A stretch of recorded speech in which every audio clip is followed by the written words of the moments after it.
Alianza para reforzar la vertebración de España. Castilla y León, Madrid y Galicia firman un compromiso para seguir avanzando en el estado de las autonomías. Toda una declaración de intenciones en defensa del marco constitucional que hoy suscriben las tres comunidades que representan la cuarta parte del territorio de España. ¿Qué tal? Buenas tardes. La imagen del día es esa, se la lleva hoy esa firma cargada de simbolismo más allá de los acuerdos que también se han alcanzado. Leticia Sánchez, Madrid, hoy lo que se ha hecho ha sido una defensa del autonomismo útil.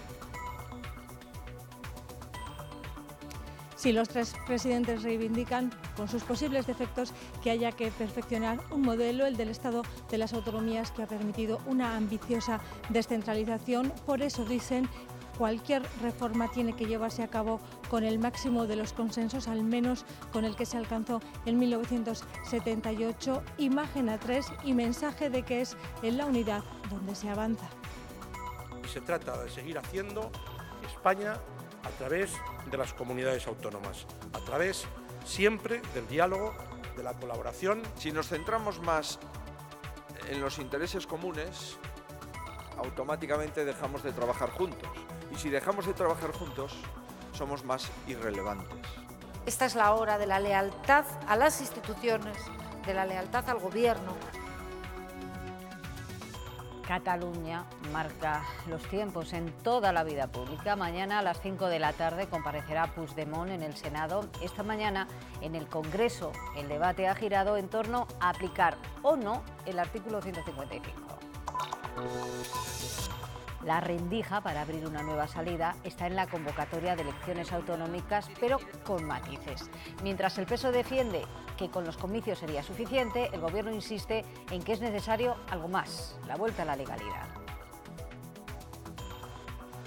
En ese marco constitucional convoca elecciones autonómicas, no cabe ni política ni jurídicamente la aplicación del 155. Celebrar elecciones urgentes es una sabia decisión, pero hay algo que es muy importante, que es recuperar la legalidad.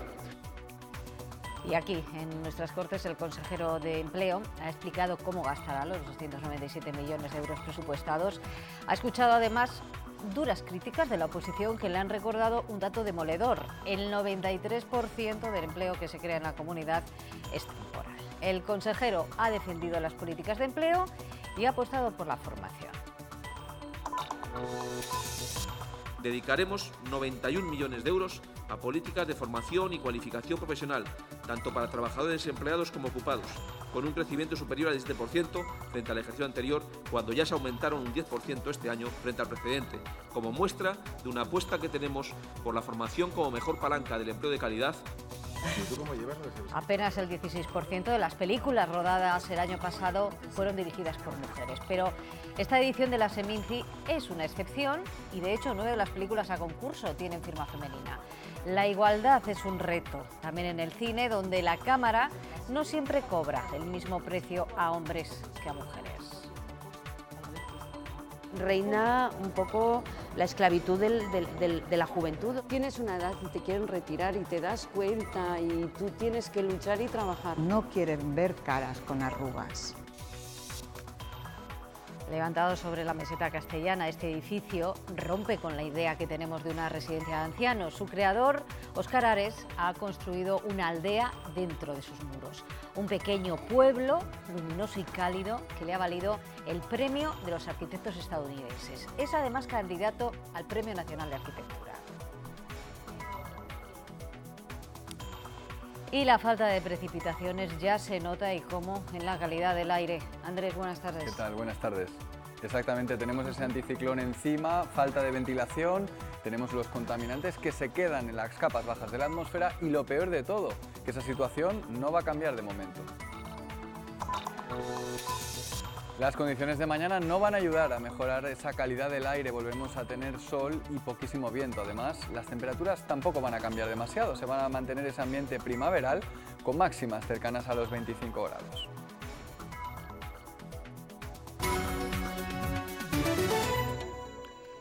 Herrera, Cifuentes y Núñez Feijóo son los presidentes de las tres comunidades autónomas que juntas suman la cuarta parte de la población y el territorio español. Castilla y León actúa de bisagra territorial en la alianza que los tres han firmado esta mañana en Madrid, una alianza que nace pensando en lo que les une y no en lo que les separa. Leticia Sánchez, buenas tardes otra vez. ¿Cómo se va a traducir esa alianza? Buenas tardes. Las tres comunidades se unen para trabajar en tres ejes: el desarrollo económico y social, en el ámbito también de los servicios públicos y para coordinar todas las actuaciones que influyen en la política autonómica, como puede ser la reforma de la financiación autonómica. En este punto han coincidido, el modelo tiene que reformarse ya, hay un trabajo hecho por los expertos que no puede dilatarse. Juntas suman el 25% del territorio nacional y el 25% de su población, y juntas quieren enviar un mensaje rotundo de defensa del Estado autonómico como la mejor forma de dar respuesta a las necesidades de los ciudadanos. Cuando algunos se empeñan en poner barreras, nosotros apostamos precisamente por eliminarlas, por superar los límites administrativos para servir mejor a nuestros ciudadanos. Alianza estratégica que, insisten, no va contra nadie y se construye desde la lealtad, también al Estado. Si nos centramos más en los intereses comunes, automáticamente dejamos de trabajar juntos. Y si dejamos de trabajar juntos, somos más irrelevantes. Uno de los asuntos que comparten sin fisuras es que la reforma del modelo de financiación autonómica tiene que hacerse teniendo en cuenta el coste efectivo de los servicios y que tiene que hacerse ya. La urgencia o la prioridad desde la Comunidad de Madrid para que podamos llegar a un acuerdo respecto al nuevo sistema de financiación es total y absoluta. Total y absoluta. Reclaman además que cualquier intento de modificar el modelo autonómico deberá hacerse a través de consensos como los que se consiguieron en su día para ponerlo en marcha, y dicen que esta declaración A3 persigue seguir haciendo España desde las comunidades autónomas.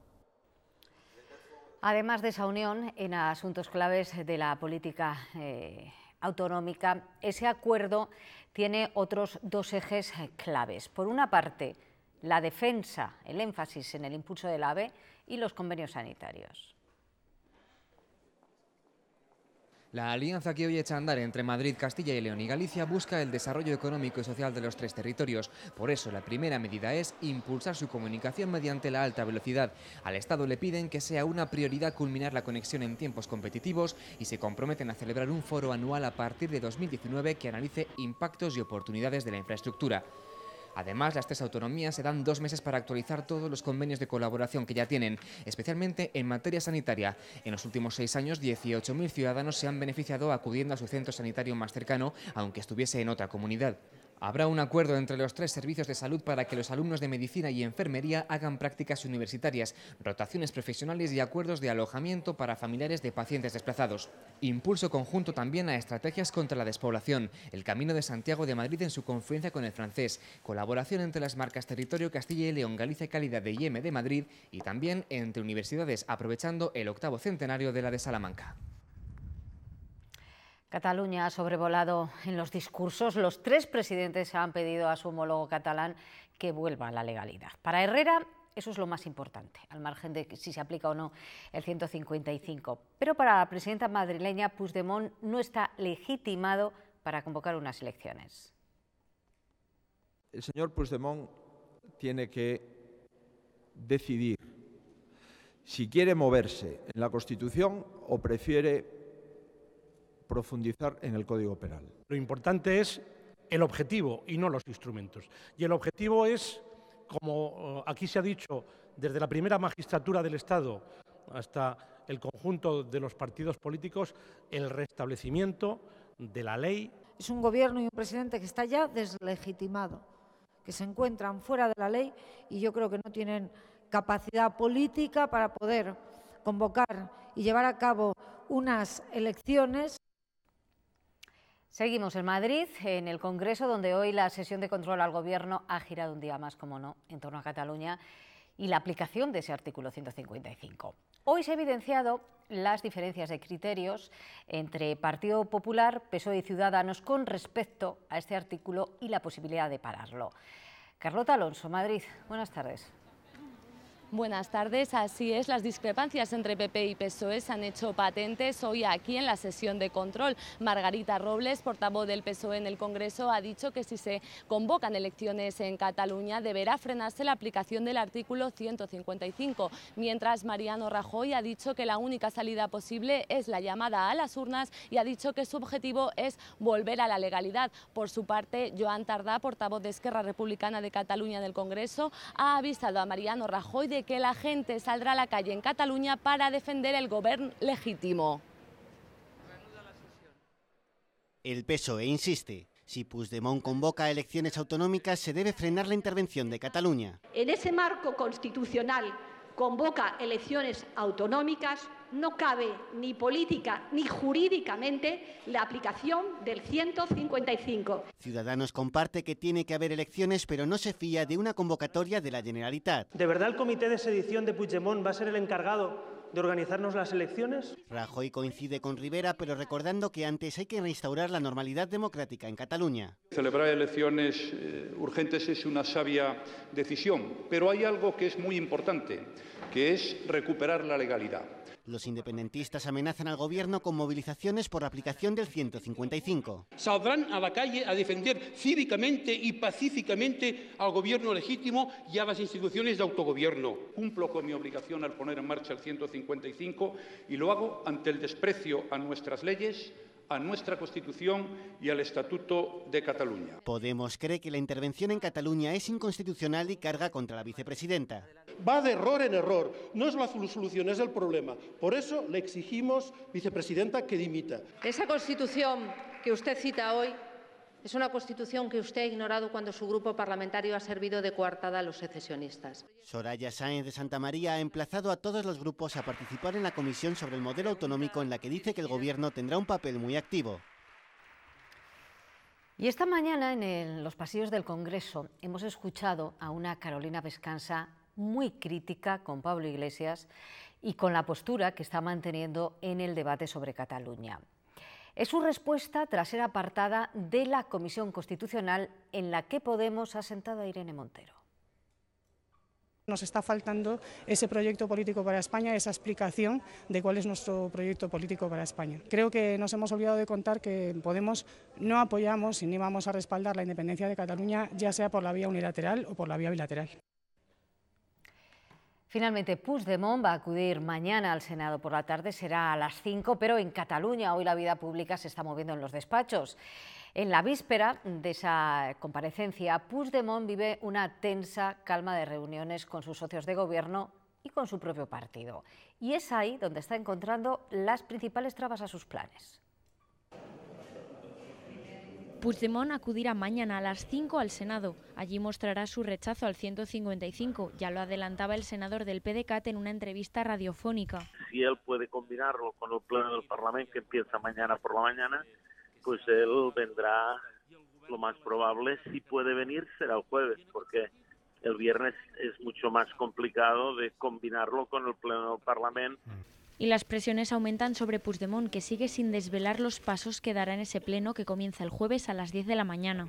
El presidente se debate entre dos alternativas, una declaración de independencia sin votación, como le piden desde el bloque soberanista, o la convocatoria de unas elecciones autonómicas, opción de los partidos no independentistas y que ven como un freno a la aplicación del 155. Pero desde la CUP, la diputada Mireia Boya rechaza esa posible convocatoria.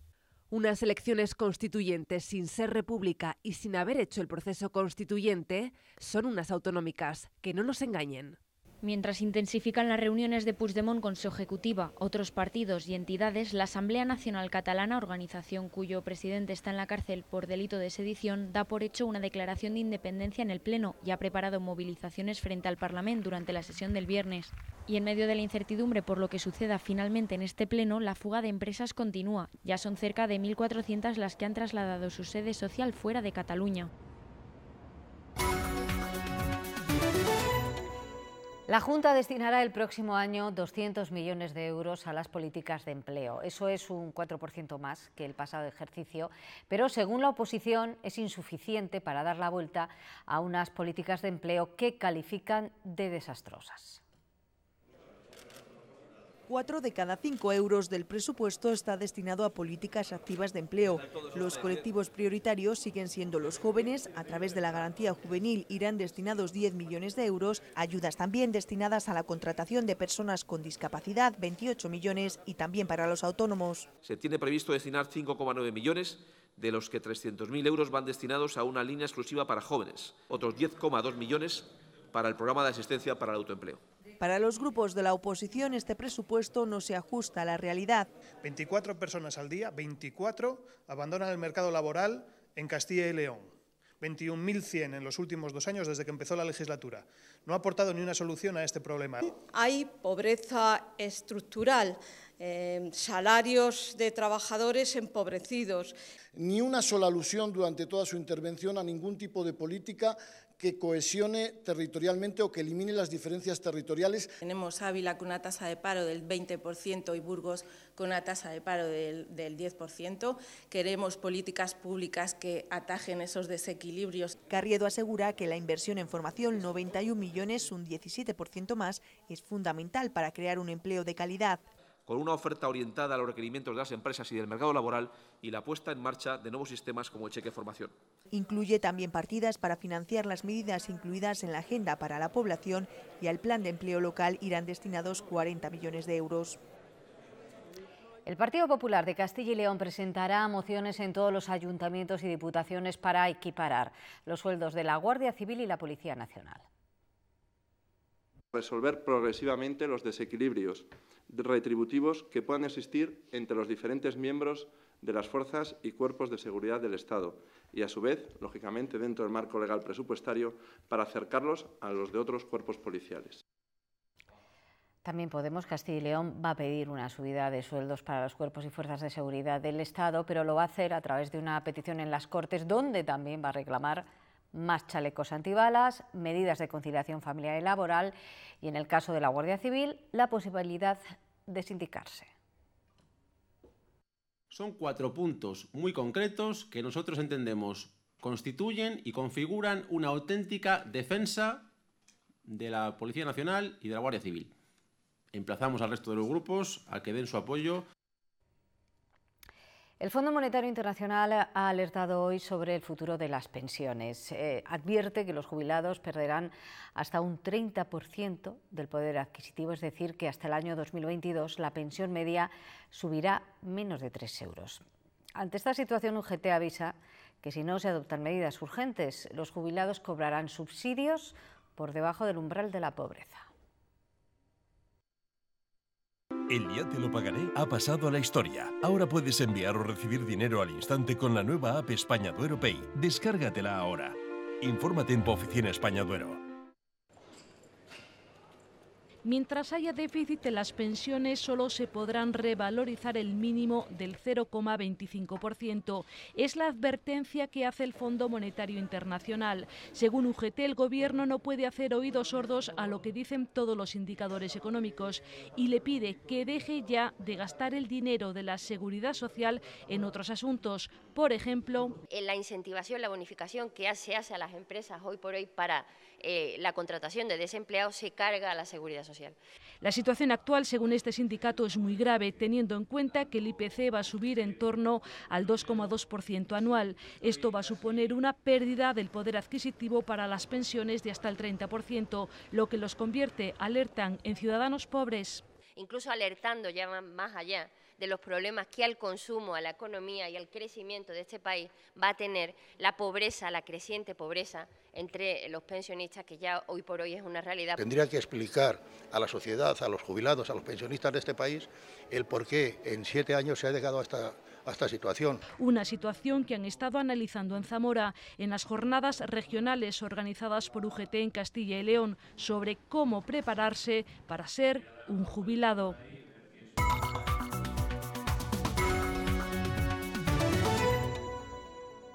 El 20% de los 202 casos de discriminación detectados por la Fundación Secretariado Gitano han ocurrido en Castilla y León. Según su informe anual, existen desigualdades en el acceso al empleo o a la vivienda, pero proliferan los casos en redes sociales e Internet. Desde la Fundación piden una ley integral de igualdad de trato que sancione. Según este informe, el acceso a la vivienda, al empleo o a la educación sigue siendo hoy en día más difícil para las personas de etnia gitana, pero en los últimos años proliferan los casos de discriminación en Internet y redes sociales. El discurso de los gitanos fuera de aquí, gitanos de mierda, sois unos vagos o cuestiones de este tipo. Es un discurso que es fácilmente de poner y de mover en las redes sociales. Para evitarlo se está trabajando en la Comisión Europea con compañías como Facebook o Twitter para abordar un protocolo de actuación, pero los casos de odio van más allá. Se perciben, por ejemplo, en centros comerciales o en discotecas. Son perseguidas en los centros comerciales y en los supermercados por los agentes de seguridad porque se piensan que van a robar. Por ejemplo, los jóvenes gitanos y las gitanas, cuando van a acceder a determinados lugares de ocio, le impiden la entrada. Y no son discriminaciones que se denuncian generalmente, por eso desde Secretariado Gitano exigen una ley integral de igualdad de trato y no discriminación. Para que todas estas situaciones discriminatorias pues se sancionen, porque realmente ganaríamos muchísimo si la discriminación se sancionara. Según este informe, son los jóvenes y las mujeres las principales víctimas de estas desigualdades. Continúa el juicio contra Sergio Morato, el hombre acusado de matar a 2 mujeres en Castilla-La Mancha. Hoy ha declarado la mujer de su amigo rumano que lo acogió en su casa cuando huyó de España. La testigo ha afirmado que el acusado les confesó el crimen de su expareja. La mujer ha declarado hoy por videoconferencia, ya que ayer no se presentó a la citación que tenía en un juzgado de Rumanía. Tampoco lo hicieron su marido, el amigo de Morate, y el hermano de ella. Los dos fueron a buscar al presunto asesino a la frontera con Hungría. Marina Okarinska y Laura Del Hoyo fueron asesinadas en agosto del año 2015. La Universidad de Burgos es una de las instituciones académicas más activas dentro del proyecto europeo No Punis. El proyecto persigue proteger los derechos de la infancia ante el castigo corporal. Según las estadísticas, España es uno de los países con mayores tasas de castigo corporal a los niños. Castigo corporal de todo tipo, desde, no sé, bofetadas. Hay también una problemática si debemos incluir otros conceptos como humillación, tratos vejatorios hacia el menor. Entonces lo que queremos es primero concienciar, pues en este caso a los jóvenes, a los estudiantes de la Universidad de Burgos. Continúan las declaraciones por el fallecimiento de la niña Sara el pasado mes de agosto en Valladolid por malos tratos y por abuso sexual. Hoy han declarado los sanitarios del 112 que han confirmado su sorpresa por las lesiones que presentaba la niña en la cara, en las uñas y en las manos. Además han confirmado que cuando la encontraron, la pequeña se encontraba en parada cardiorrespiratoria. Han comparecido además vecinos de la vivienda en la que residía Sara junto a su madre y el compañero de esta. Ambos, por cierto, continúan en prisión. El caso sigue bajo secreto de sumario.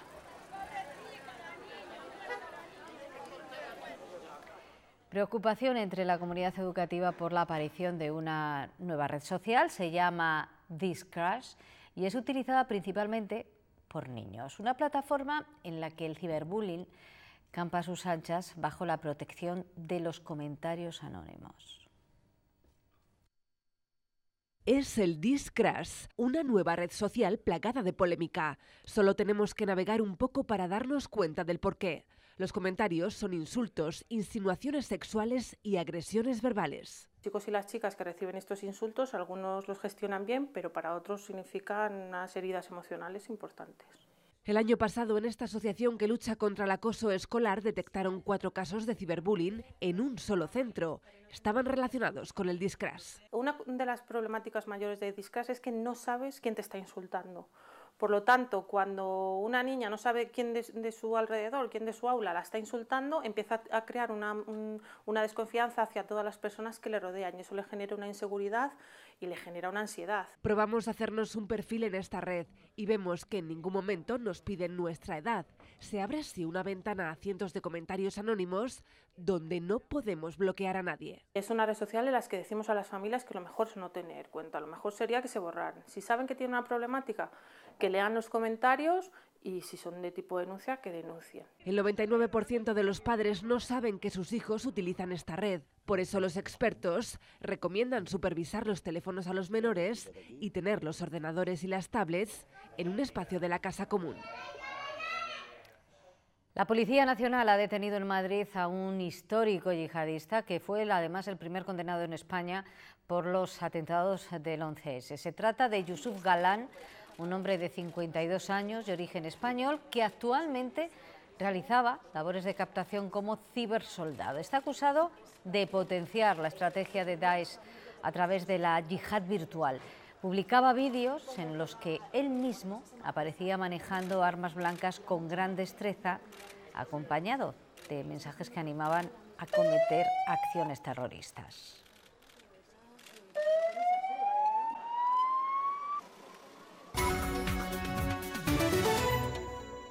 Sigue la Seminci, continúa la proyección de películas a concurso y las actividades paralelas. Un abanico muy extenso que va desde el vino a la literatura con masterclass incluida.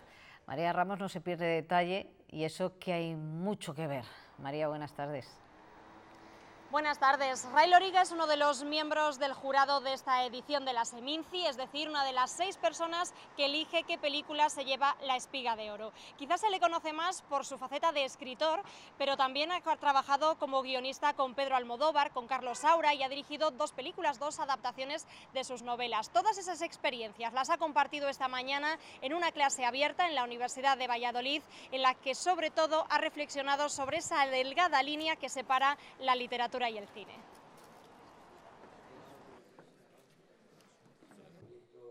La novela, la imaginación es el límite, el cine es un arte de posibles. Uno puede escribir un ataque de la caballería con 100.000 caballos, en la producción de una película te pueden dar 3. Las películas que estamos viendo son muy diferentes, son de muchos países, son de autorías muy distantes, de temáticas muy distantes. Y son todas buenas películas, el nivel es altísimo. Este año, además, el festival es muy femenino. Casi la mitad de las películas que compiten por esa Espiga de Oro están dirigidas por mujeres. Además, la Seminci ha introducido por primera vez un ciclo específico, Supernovas, en el que solamente se proyectan películas dirigidas por jóvenes realizadoras. Son iniciativas para intentar revertir esa desigualdad de género que se denuncia desde hace tiempo en el sector del cine. Un dato, en 2016 solo el 16% de las películas que se produjeron en España tenían dirección femenina. La protagonista de esta película, que compite por la Espiga de Oro, tiene más de 60 años y es una ingeniera ecologista que da clases de inglés, un papel poco común en el cine convencional. No quieren ver caras con arrugas. Mujeres del sector denuncian en Seminci que a partir de los 50 se reduce la presencia femenina en series y películas. Un personaje femenino de entre 45 y 50 años, eso ya sabemos que significa en la práctica irnos a 35-40. Te hemos propuesto para tal cosa. No, que ha venido el director y dice que quiere a una más joven. Eres una crack. En 2016 solo el 16% de las películas producidas en España las dirigieron mujeres. Creo que hay una idea preconcebida de que una mujer no puede asumir un gran presupuesto. Desaparecer del mapa, sobre todo a partir de los 45-50, tiene que ver con que en las historias no aparecen personajes de esas edades. Tenemos que poner el foco en los foros de poder, es decir, en todas esas mesas de decisión de proyectos, bien sea televisiones, comisiones. La Seminci ha enfocado esa desigualdad y este año ha introducido Supernovas, un ciclo específico con películas de jóvenes realizadoras. C'est son chouchou, papa, tu sais. Ah, le fils qu'elle aurait aimé avoir, celui qui est tout le contraire de moi, tant sur le plan physique que sur... Y aprovechando el escaparate que supone la Seminci, la Universidad de Valladolid y la Fundación Santa María la Real han presentado la 3ª edición del curso Cine y Patrimonio. Se va a desarrollar del 22 al 24 de noviembre. Tendrá ponentes como el director y guionista burgalés Antonio Jiménez Rico y abordará la importancia del cine como patrimonio cultural en sí mismo y también como patrimonio urbanístico, con cines históricos que cierran y sus edificios se derriban y se pierden.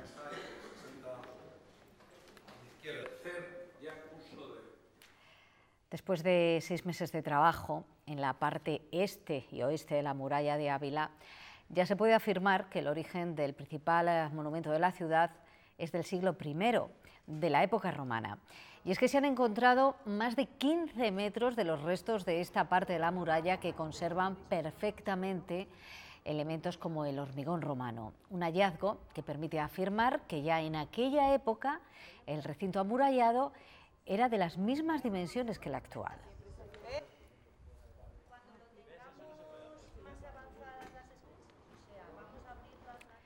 El Centro Nacional de Investigación de la Evolución Humana de Burgos acoge hasta el sábado el 12º Congreso de Arqueometría, una disciplina que aplica los descubrimientos tecnológicos al estudio arqueológico. En este congreso se han reunido 100 investigadores de España y Portugal que van a presentar 80 comunicaciones, ponencias que abarcan áreas tan diversas como la datación, el estudio paleoambiental o el análisis de materiales.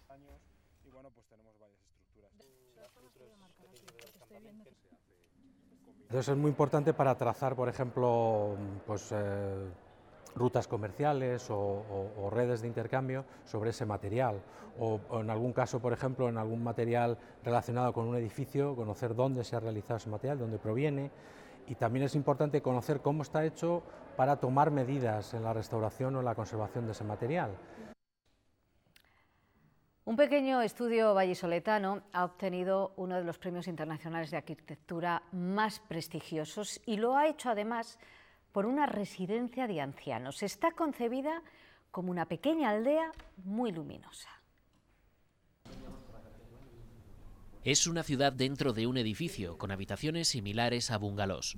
Una residencia de mayores diferente, más humana, que se ha llevado el American Architecture Prize en la categoría de edificios para la salud. Muchas veces tendemos a hacer edificios más espectáculo que más enfocados o intentando ayudar a las personas que van a vivir en ellos. Algo que parece tan simple, ¿no? Hace 8 meses que la residencia abrió sus puertas en Aldea Mayor de San Martín, en Valladolid. De momento acoge a una veintena de inquilinos que disfrutan de un espacio amplio, luminoso y amable. Sí, con mucha luz y además no nos pueden fisgar tampoco desde fuera. Entendemos que es complicado venir a residir a una residencia, valga la redundancia. Queremos ofrecer algo para que esa adaptación sea lo menos traumática posible. Un equipo de 5 personas trabajó durante 3 años en este proyecto, cuidando cada detalle para hacer que las habitaciones sean hogares. Si por desgracia hay mucha gente que pueda llegar a estar encamado, procurarles que las vistas desde su ventana tengan la posibilidad de siempre estar contemplando un jardín y estar contemplando también el cielo. Rafael Moneo o Pachi Mangado son algunos de los importantes arquitectos que también reciben este galardón. Además, el edificio está entre los 8 finalistas al Premio de Arquitectura Española de 2017. Pues enhorabuena. Más de medio centenar de poetas de Europa y de América Latina están participando en el encuentro de poetas iberoamericanos. Lleva ya 20 años celebrándose en Salamanca y este año va a rendir homenaje al literato, traductor y artista Aníbal Núñez, 30 años después de su muerte. Un encuentro en el que se ahondará en la delicadeza de su poesía.